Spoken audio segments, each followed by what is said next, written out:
இன்றைக்கி நம்ம organic rose milk பார்க்கலாம். இந்த ஆர்கானிக் ரோஸ் மில்க்குக்கு நம்ம ரோஸ் எசன்ஸ் இல்லாமல் ரியல் நேச்சுரல் ரோஸ் பெட்டல்ஸ் வச்சு பண்ண போகிறோம். இதுக்கு வந்து ரோஸ் பெட்டல்ஸ் ஒரு கைப்பிடி எடுத்துக்கோங்க. அதுக்கப்புறம் பீட்ரூட் ஒரு துண்டு. பீட்ரூட் எதுக்குன்னா நம்ம வந்து கலர் கொடுக்க போகிறோம். கொஞ்சம் ட்ராப்ஸ் தான் ஊற்ற போகிறோம். ஸோ பீட்ரூட்டுடைய ஃப்ளேவர்லாம் வராது. அப்புறம் வந்து ஏலக்காய் தூள் பண்ணி வச்சுக்கோங்க. அப்புறம் வந்து டைமண்ட் கல்கண்டு. நம்ம வந்து இதில் சர்க்கரை சேர்க்க போகிறதில்ல, கல்கண்டு தான் சேர்க்க போகிறோம். அதுக்கப்புறம் நுங்கு. இப்போது சீசனல் ஃப்ரூட்னால் நம்ம வந்து ஐஸ் ஆப்பிள் எடுத்துக்கிறோம். நுங்கு வந்து ரொம்பலாம் தேவையில்ல, ஒரு 2 பீஸ் போதும். அதுக்கப்புறம் வந்து அதை கட் பண்ணி வச்சுட்டு இது வந்து சப்ஜா சீட்ஸும் பாதாம் பிசின் இது ரெண்டும் வந்து நான் ஊற போட்டு வச்சுருக்கேன். நைட் ஃபுல்லாக ஊறி இருக்குது.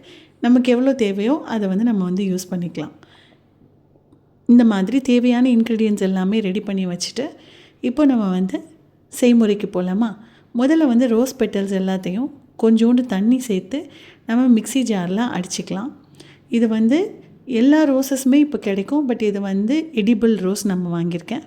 அப்புறம் பால் வந்து ஒரு கிளாஸு நான் அப்புறம் சொல்ல மறந்துட்டேன். ஸோ இந்த ரோஸ் பெட்டல்ஸை வந்து இப்போ நான் வந்து ஜூஸ் எடுத்து வச்சுட்டேன். எவ்வளோ கொஞ்சமாக தண்ணி சேர்க்க முடியுமோ அவ்வளோ எடுத்துக்கோங்க. அப்புறம் கலருக்காக ஒரு துண்டு பீட்ரூட்டு, அதையும் நான் வந்து கொஞ்சமாக தண்ணீர் சேர்த்து கலர் ட்ராப்ஸ்க்காக நான் இது வந்து நம்ம நேச்சுரல் கலர் தான் நம்ம சேர்க்க போகிறோம். No tie. ஓகே, டை இல்லாமல் பண்ண போகிறோம்.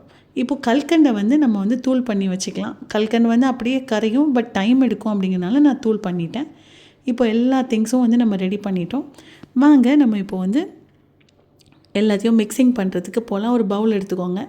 உங்களுக்கு வந்து நான் வந்து சும்மா உங்களுக்கு பண்ணி காட்டுறதுக்காக ஒரு கிளாஸ் மில்க் எடுத்துருக்கேன்.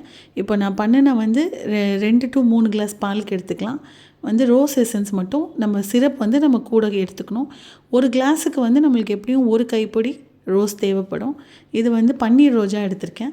அதுக்கப்புறம் இதில் வந்து பாதாம் பிசின், சப்ஜா சீட்ஸ் இது வந்து ஆப்ஷனல் தான். போட்டால் நல்லா ரிச்சாக இருக்கும். எனக்கு வந்து தாராளமாக போட்டால் பிடிக்கும். ஸோ நான் வந்து ஒரு 4 ஸ்பூன் எடுத்திருக்கேன். அதுக்கப்புறம் பார்த்திங்கன்னா இப்போ நம்ம வந்து ஏலக்காய் நிறைய தேவையில்ல, ஒரு பிஞ்ச் போட்டுக்கோங்க.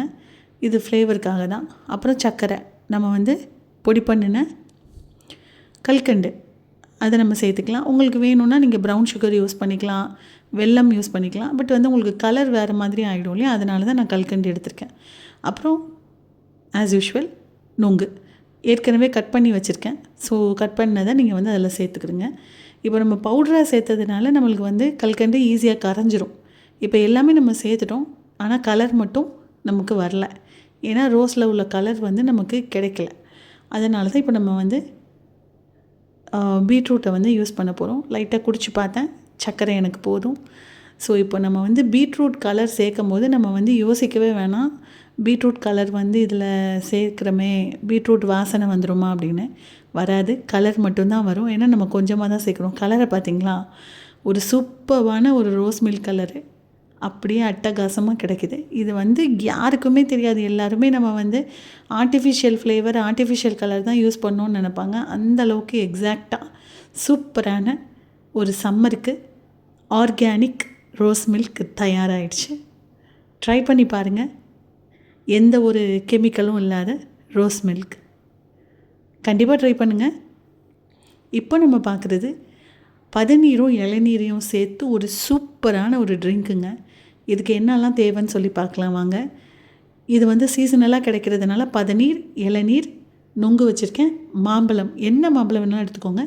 அப்புறம் மாங்காயை வந்து இந்த மாதிரி குட்டி குட்டியாக கட் பண்ணி வச்சுக்கோங்க. ஒரு எலுமிச்சை பழம், அதே மாதிரி அந்த பாதாம் பிசனும் சப்ஜா சீட்ஸும் ஊற வச்சது. இப்போ ஒன்றும் இல்லைங்க, எல்லாத்தையும் மிக்ஸ் பண்ண போகிறோம், அவ்வளோதான். பதநீர் சேர்த்துக்கோங்க. நல்ல ஒரு தரமான பதநீர் வாங்கினீங்கன்னா பெஸ்ட்டாக இருக்கும். சர்க்கரையே தேவையில்ல. இளநீரும் வந்து நல்லா இனிச்ச இளநீராக பார்த்து சூஸ் பண்ணிக்கோங்க. அதுக்கப்புறம் சொன்ன எல்லா இன்க்ரீடியண்ட்டும் உள்ளே தள்ளுங்க.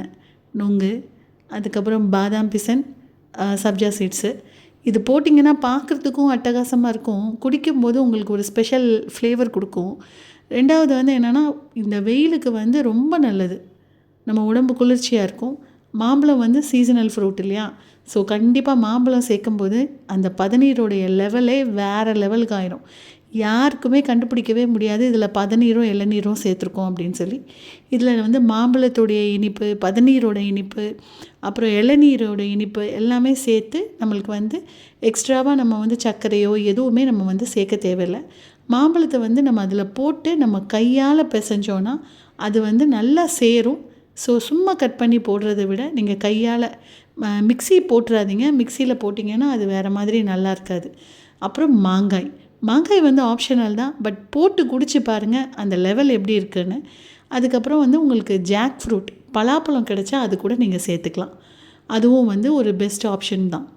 அப்புறம் எலுமிச்சப்பழம் கண்டிப்பாக சேருங்க. உங்களுக்கு ஒரு ரெஃப்ரெஷ்மெண்ட்டான ஒரு ட்ரிங்க் கிடைக்கும். எல்லாத்தையும் நல்லா கலந்து விட்டாச்சு. இதில் சில் பண்ணியும் நீங்கள் சாப்பிட்லாம், அப்படியேவும் சாப்பிட்லாம். இது ஒரு அட்டகாசமான ஒரு ட்ரிங்க்கு. குழந்தைங்கள்லேருந்து கெஸ்ட்டு வரைக்கும் யாருக்கு வேணால் கொடுக்கலாம்.